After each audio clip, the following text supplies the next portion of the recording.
Na pobudo ustvarjalcev oddaje Ambienti je arhitektka Tina Semolič opremila stanovanje v Ljubljani s pohištvom in dodatki slovenskih oblikovalcev. Poglejmo, kako je videti dom slovenskega oblikovanja. Stanovanje veliko 55 kvadratnih metrov je v novejšem poslovno-stanovanjskem poslopju. Njegova posebnost in kvaliteta so velike steklene površine in višina stropov 3,8 metra. V bivalnem prostoru so v niši nad kuhinjo zasnovali galerijo, ki svojo delno stekleno pohodno površino lebdi nad prostorom in ne jemlje dodatne dnevne svetlobe delovnim površinam v kuhinji. Z njo se je stanovanju površina povečala za dodatnih 6 kvadratnih metrov. Gospa Tina, lotili ste se zelo zanimivega projekta. Stanovanje v Ljubljani ste opremili izključno slovenskimi oblikovalci pohištva in dodatkov za dom. Odkot ta ideja? Idejo, da nadaljujemo tak projekt še v Sloveniji, je dal vaša hiša RTV Slovenija.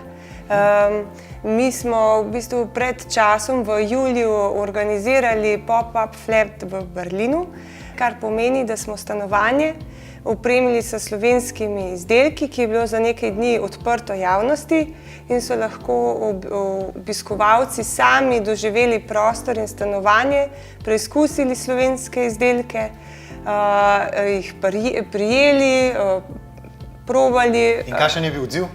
Dober izdelek, čisto drugače obiskovalec doživi, ko ga vidi v samem stanovanju, in ga lahko preizkusi, se ga dotakne. Ta izkušnja je čisto drugačna kot v salonu, tudi bolj sproščeni so, več si upajo vprašati.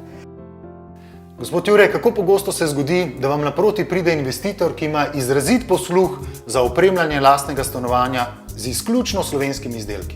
Imeli smo srečo, naleteli smo na par, kateri živi v tujini. Bili so odprti za našo idejo in tako smo se odločili, da bomo nadaljevali v tej smeri in da opremimo stanovanje za slovenskimi oblikovalci. Seveda, vsak investitor se verjetno vpraša, kaj bom imel pa jaz od tega, kako ste ga prepričali? Prepričali smo ga v tej smeri, da seveda najbolj pomembna zadeva pri stanovanju je lokacija. Ampak poleg lokacije so še drugi faktori, ki vplivajo na stanovanje.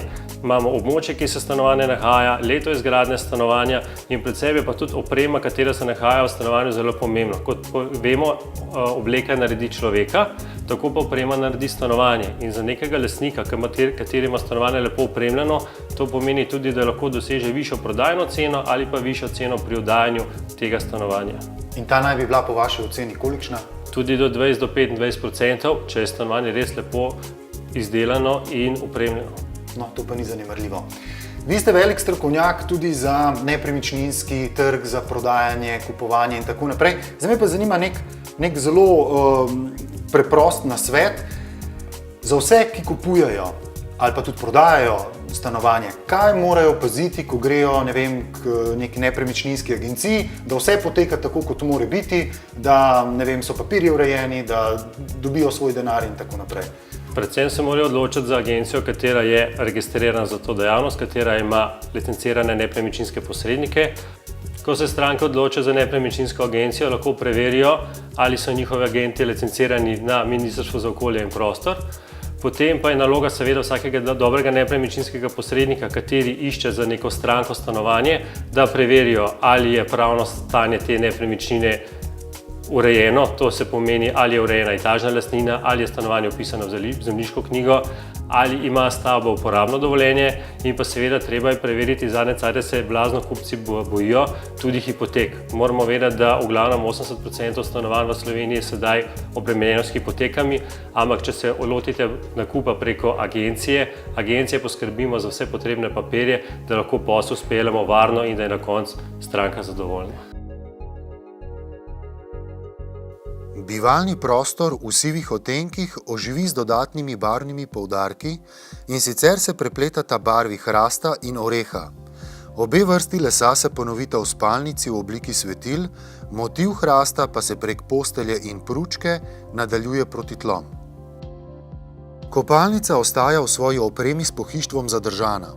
Tu sta uporabljena dva multifunkcionalna kosa pohištva, kot je stol LL, preoblikovan v večetažne police, ter tabure Jo, ki lahko služi kot odlagalna polica ali oblazinjen sedež.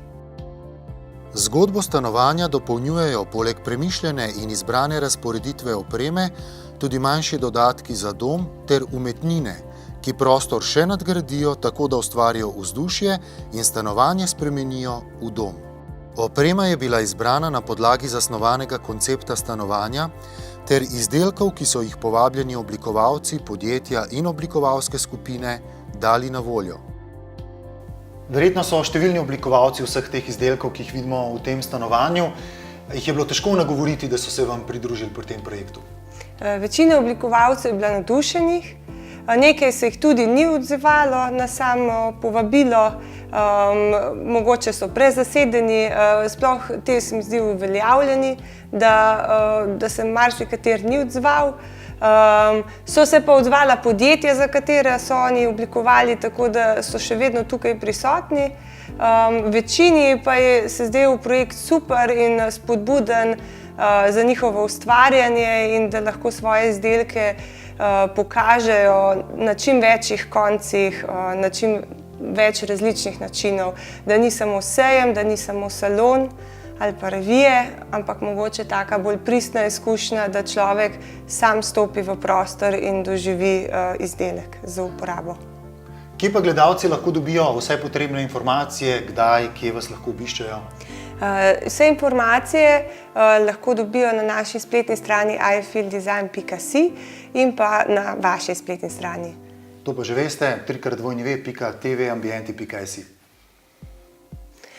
Obiski bojo omejeni številčno, zato je potrebna registracija na spletnih straneh, ki bo dostopna na obeh, povezava in je potrebno se prej registrirati. Organizirani bojo tako dnevi odprtih vrat, ki potekajo skoraj vsak dan, in pa dogodki, ki smo jih organizirali v sklopu tega našega projekta Dom slovenskega oblikovanja.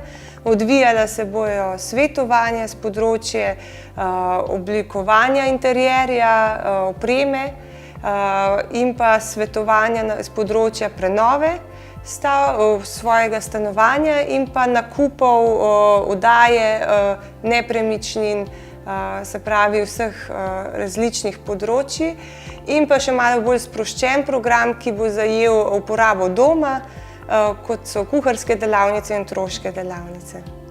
Naš namen tega projekta je, da osveščamo in spodbujamo prebivalstvo slovensko k nakupu in pa uporabi slovenskih izdelkov, da se zavedajo dodane vrednosti premišljenega izdelka. S tem pa, ko kupujejo Slovenci svoje izdelke, spodbujajo tudi gospodarstvo in pa vse ustvarjalce in je to spodbudno prav za vse.